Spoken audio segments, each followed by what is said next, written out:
running in duathlons. When it comes to diet now, I feel he's just sold out to make the money on low carb fat. That's just my opinion, I'm just saying. So I still share Mark Sisson's work, and I'll critique it hardcore on one end. So there's both extremes there. So I think Mark Sisson's got some awesome things to say about training and racing for duathlon, cycling and running. Definitely awesome things. And even in that booklet I give to people, share with people, training and racing for duathlons, Mark says the importance of eating low fat for performance. And that was what sort of shook me out of my Neanderthal caveman mentality, was actually Mark Sisson's thing. And then that year when Lance Armstrong came back from cancer on the Tour de France, I also read that Lance cut out red meat and dairy and went vegan. I was like, vegan? What's vegan? I looked up vegan on the internet and I went from there. So I've got to thank Mark Sisson back in 1999 for sort of waking me up out of my primal paleo caveman Neanderthal mentality. It was killing me, literally killing me. So thanks, Mark Sisson. And that's the last time I had a cup of coffee, October 1999. The last time I had a cup of coffee was in my little paleo primal phase. And it was amazing. And now all my friends that were doing that, the ones who stayed doing that got very sick, and most of them are quite overweight now, because paleo primal makes you overweight in the long run. Just look at the people who do it long term. Here's Lauren Cordain, long term, a paleo blog, I'm not sure of her name. Now, I'm not making fun of anyone, I'm just using these as physical examples. Gary Torbs, again, not making fun, just pointing out the physical obviouses. We've got Jimmy Moore, great guy, did an interview with Jimmy, friendly guy, but overweight, obese. And Andrew Whale, again, not nice guy, but very overweight from his high-fat diet. Barry Sears, another nice guy, but, you know, overweight, always does the face shot. And we've got Nigella Lawson, the famous chef for paleo primal people, low carb. This guy, I don't know how Doug Graham got in there. He's actually a vegan, high carb. And people try and be really strict on it, and then they binge out on Ben and Jerry's. And here's a photo on the internet, Rob Wolf and Mark Sisson enjoying their ice cream chocolate sundaes, and doesn't make people bad people because they're eating ice cream chocolate sundaes at the local ice cream house. Doesn't make them bad people, but when you're telling people not to eat watermelon because it contains too much sugar, and you're going eating chocolate sundae ice creams, I don't know about that. It's a bit confusing, you know what I mean? So there's plenty of people out there blowing their health apart, their waistline apart, eventually, because this primal diet, paleo diet, is deathly. All the medical doctors, like Dr. McDougall, Dr. Esselstyn, Dr. Ornish, China study professor, Dr. Callan Campbell, these people who have qualifications and experience. They're saying, hey, look out for these high-fat, high-protein, low-carb lifestyles because they're very dangerous to your adrenal health, your renal health, your heart health, your bone health, your mental health. If you don't consume enough carbohydrates, you get depressed. That's why all these low-carb people are just caffeine and drugs, and they're really on the edge of breakdown because they're just so carbohydrate deficient. That's why they have to go to Ben & Jerry's and binge out in their ice cream, get some sugar in eventually, because if you do low-carb long enough, you're going to get very depressed. Your body won't produce enough serotonin. And look up serotonin and depression, and look up what antidepressants do to serotonin. They raise your serotonin levels. So instead of having Prozac, you can just have potatoes or fruit optimally. Fruit's the best bet. Raise up your serotonin levels and you're laughing. Look at the book, Potatoes versus Prozac. There's many clinical studies done on people doing low-carb diets and getting clinically depressed. Low carb equals low mood. Low carb equals low glycogen. Low glycogen is low mood, low energy, low vitality. Means you're going to be binging at Ben & Jerry's. And then you get those fatty, greasy carbs. The carbage, I call it. The carbage with the fat, I call that carbage. Carbs with no fat, like fruits, potatoes, things like that, they're the best ones. But fruit is always the best because fruits are so satisfying when you eat enough calories from it. Digest the treat. So these paleo people are telling you not to eat the fruit. And I almost died.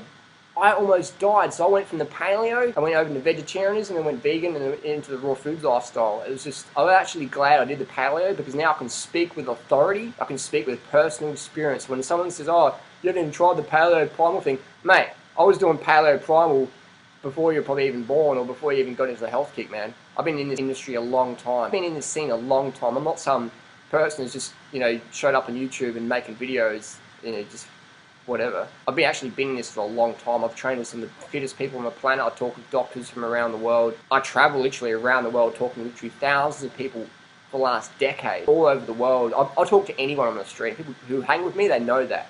I'll spark up a conversation with anyone. I'll stop someone on the street and say, hey, you looking good, what are you doing? Or whatever, or wow, you got cancer, how did that happen? I've become like a forensic. So the paleo primal thing, I've done that, and that's why I speak out against that, because it's a very dangerous program. It's causing a lot of health issues, heart disease, we're seeing it, cancer, leukemia, the bovine leukemia virus. Ask your grass-fed dairy person, what are you doing to prevent bovine leukemia virus in your cattle? What are you doing? What are you doing to prevent the pig pinworm?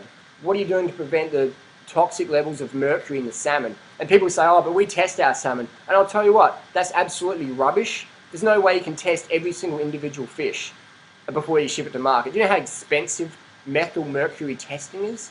Do you know how expensive it is to test your fish levels for cadmium or strontium or radium? Do you know how expensive that is? That's nonsense. People say, oh, test every single salmon that goes out the door of our factory. That's absolute rubbish. You're lying to people. It's not true. Because if it was true, the salmon would cost $100 a piece. I'd like to see a bit more transparency and honesty with this whole paleo primal thing and this whole, there's no methyl mercury in the salmon. Absolute rubbish. There's bovine leukemia virus in the cattle in the US. There's bovine leukemia virus in all those cattle. When you're doing it organically, you're not allowed legally to use the pharmaceutical agents to prevent the bovine leukemia virus. You're not allowed to do that. So I'm asking all the organic farmers out there who raise the cattle and say that, they don't even say, they just try and pretend and dance around the equation.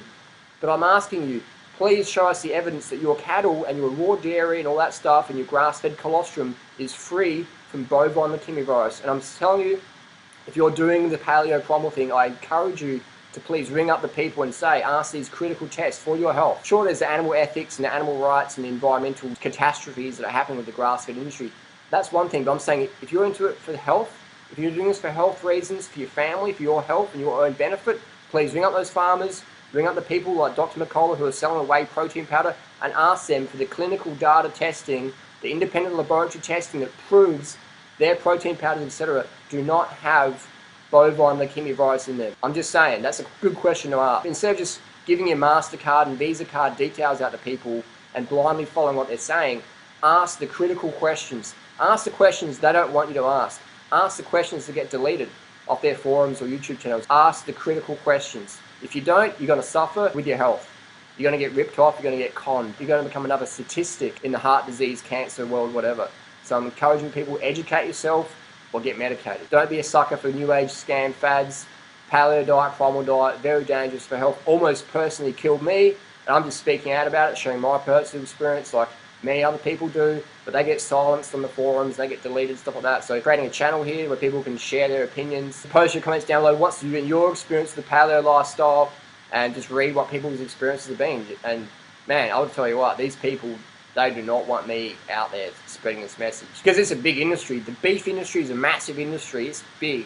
And they've got people they fund and sponsor to get this, you know, anti-carb message out there and pretend to people that you're getting fat from eating steamed potatoes. You're getting fat from eating bananas. You're getting fat from eating too many blueberries. You're getting fat from having dates. You're getting fat from fruit. You're getting fat from rice. Not the Chinese people who live on rice and vegetables and fruit all the day as their majority caloric source, and they're getting obese. We know that's absolute freaking rubbish. That's absolute lies to sell more product, more BS to people. And I'm just sick of that personally, so I'm putting out there, sharing the truth. And we have examples, like high profile examples, like Dr. Atkins, big promoter of the paleo primal low carb lifestyle. So get rid of the fruit, get rid of the rice, eat as much fat as you want, make sure it's animal fat, saturated fat. Dr. Atkins, rest in peace Dr. Atkins, died 258 pounds on the autopsy table.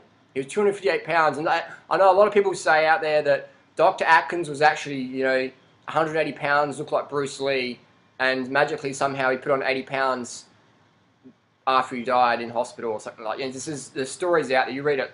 Dr. Atkins was like looked like Bruce Lee, but just a bit bigger, and they tricked his body into getting bigger. And they all types like just the rubbish out there that the low carb paleo primal dogmatic people want to stick onto, so they can have their bacon and eggs at TGI Fridays and have their chicken wings as long as they bless them, like Paul Chek recommends. Get us a plate of chicken wings at TGI Fridays in some airport, and I know they were raised inhumanely. They got a bunch of hormones and crap in them. Hey, who needs more love than that poor little bird? So I open my heart, and I bless that bird, and I say to that bird, you may have been treated unfairly, you may have been raised in a dark cage and been fed garbage food, but guess what? We're a team now, baby. It's me and you. And now we're going to have fun. And now we're going to make love. So your whole life had a happy ending. It's me. Dr. Atkins, 258 pounds, dead, obese. When they cut him open, did the autopsy, which they do legally, chronic atherosclerosis, chronic heart disease. In a diet he promoted that would reverse heart disease, prevent obesity. So Dr. Atkins passed away obese, riddled with heart disease. And then we have Stephen Burns, president of the Weston A. Price Foundation, dead. He was close to my age from stroke. Said that his diet would reverse any chances of stroke, etc. Died of stroke. Rest in peace, Stephen Burns. We have all these people. And then we have all the people low profile that never get into the media. We've got many people in the paleo primal world getting heart disease because a diet high in saturated fat and cholesterol has been shown to induce heart disease. And all these people out there saying, oh no, it doesn't. Show me any clinical study where they put people on high-fat, low-carb, animal-based programs and they reverse heart disease. It's already been done with Dr. Esselstyn. Go to the website, heartattackproof.com. Read this book. Check this book out. Read this book.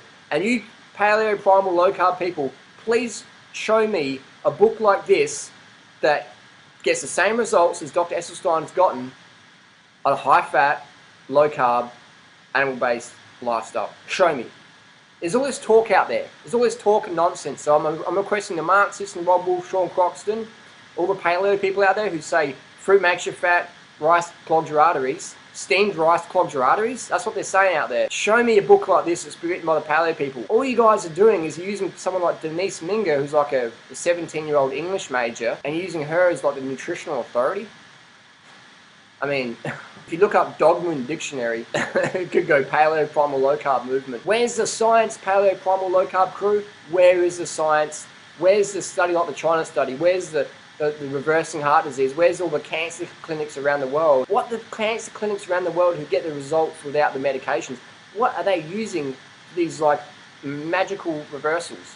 They're using high carb, low fat, plant-based, vegan. They're not using the high-fat, animal-based programs, are they? Not a single cancer clinic around the world that's getting results is using the high-fat program, ever. Same with type 2 diabetes. Look at this book. Dr. Neil Barnard. Where is the paleo primal equivalent of this book? Clinically done.